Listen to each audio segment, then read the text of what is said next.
தனியா ஊத்து, பூராதி ஊத்து. டீ தூள் போடு.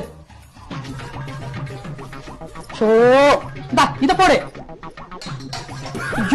டீ தூள் போடு 1 ஸ்பூன். 2 ஸ்பூன் ஜீனி போடு. 1 ஸ்பூன் தான் இருக்கு. 2 ஸ்பூன் ஜீனி. 1 2 ஸ்பூன் ஜீனி போடுறோம். 5 நிமிஷம் கொதிக்கட்டும். பால் எடுத்து ஊத்து. हे प्रभु, हे हरि राम कृष्ण जगन्नाथ प्रेमानंद, ये क्या हुआ? அடுப்பு பத்த வை.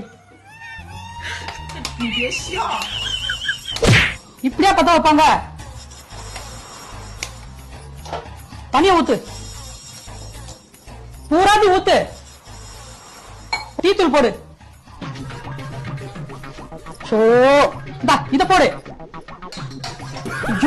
டீ தூள் போடு 1 ஸ்பூன்.